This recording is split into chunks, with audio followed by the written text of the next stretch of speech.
Hey everybody, thank you for joining me for another episode of Simply Susan, where we explore historical sewing, cooking, and living.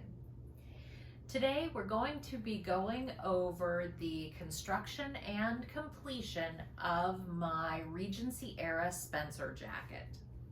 In case you guys haven't seen her before, this is my little Miss Sydney. Sydney is a teeny tiny little cat that is only 6.5 pounds, even though she is 10.5 years old. And she is the absolute sweetest little cat in the world.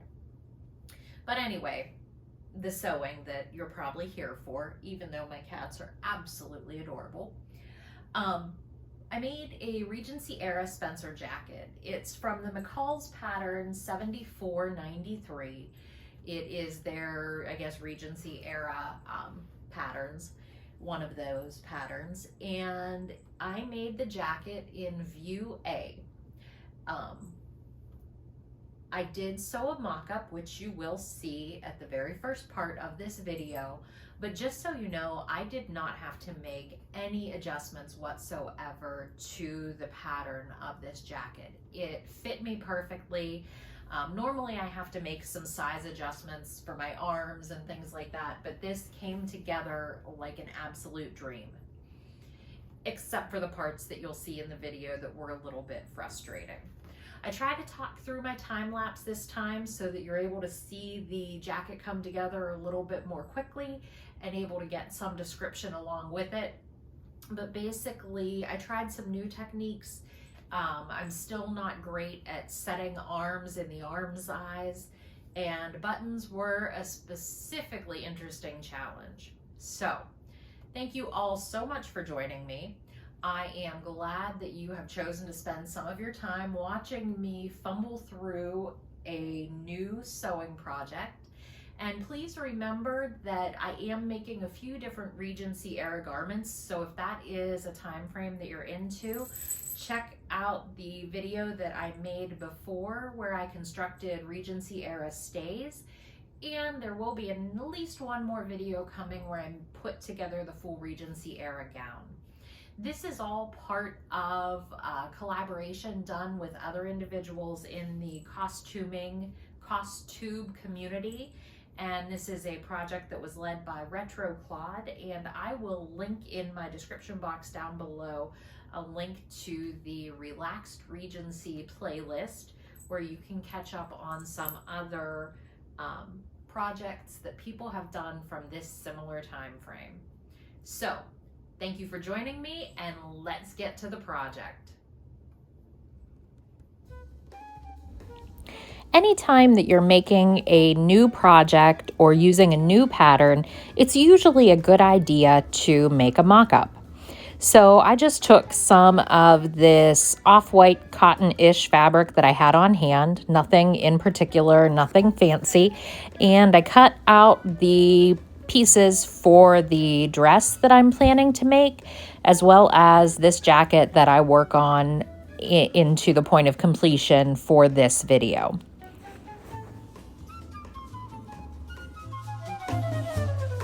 Making mock-ups can sort of feel wasteful, at least to me, as far as time goes, because till you cut everything out, sew it all together, sometimes my attention span kind of wanes and I'm not really that interested in the project by the time I'm done. But I have found that anytime I put forth this extra effort, the finished product is usually that much better because I've been able to make small adjustments to the fit. So now, with the magic of time-lapse recording, this jacket is going to come together in record time. In all actuality, this mock-up did come together pretty quickly, regardless of the time-lapse factor.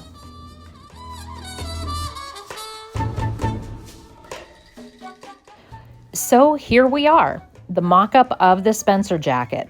Like I said, I was really happy with how it fit just from the pattern sizing, so I didn't make any adjustments to this. Along the same channel as making a mock-up, anytime you're using a new technique, you want to practice that also before you start trying to do that on your finished item. What I am doing here is attempting to make buttonholes.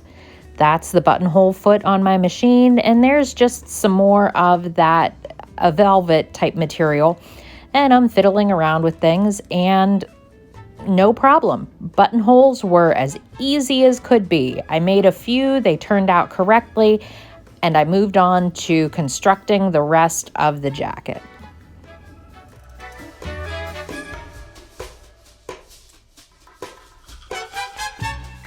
Like I said when I was talking about making the mock-up, this jacket came together really easily. You will see that there are a few parts where I am ripping out some pieces, but overall, I can't think of any project that I've ever done that I haven't had to rip out a few seams. So basically, this was pretty straightforward construction. After all of that time that I spent thinking and saying how easy this jacket was to put together, I learned that it does not always continue just because it started that way. The next thing that I had to contend with were the sleeves. Now the sleeves are two parts, an upper half and a lower half, and of course they are lined. So I sewed the upper half and lower half together, and then I sewed the lining together, and then it was time to try to tuck them into one another. That actually did go fairly well. But then I had to try to put it on the jacket. Which sleeve is the right sleeve? Which is the left? Where's the right side of the jacket? Where does this little gathering part go? Top, bottom, side, back? Your guess is as good as mine.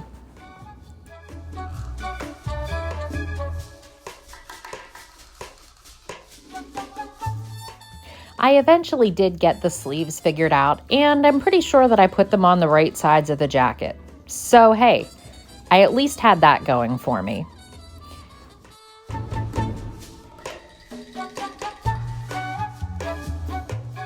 But now to work on the buttonholes again. In case you were paying attention, you will see that I am now using a gray thread.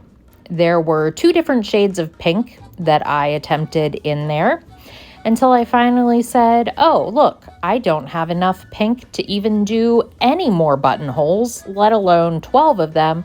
Let's go for a contrasting color. So I chose this kind of silver gray.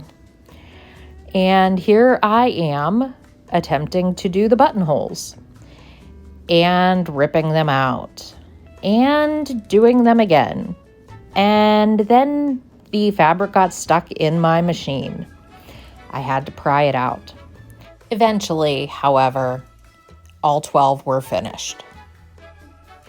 After accomplishing 12 buttonholes with fair to mediocre results, it was time to sew on all of the buttons. 12 matching gold dome buttons down the front and 4 buttons along each cuff. Those buttons are just for decoration and really don't have any functional purpose other than to look good. As you saw, my poor Simon was greatly disgruntled at having buttons near him and had to move.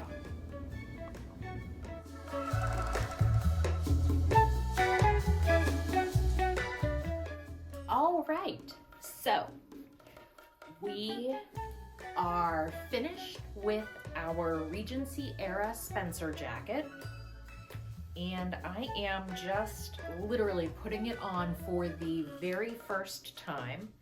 Some of these buttonholes are a little bit snug, but I think they're going to be fine once they're used a few times. Yeah. And whenever we went through the time-lapse parts where I showed you the construction really quickly, I definitely pointed out some of the parts that were more difficult or a little bit easier. Overall, I would say this jacket did come together pretty well. It had some of the usual things that can be challenging, like getting the sleeves set correctly. I hope someday I can really understand how to do sleeves and do them well, but that is not today. So I will just keep trying and fumbling through, and you know, it worked out eventually. And then also, yeah, this is the first time that I tried doing buttonholes, which, as you saw, was also quite a bit of a challenge. But at the end of the day, we got it finished, and I don't think I could be much more pleased with how this entire little project came together. Yeah, what do you think?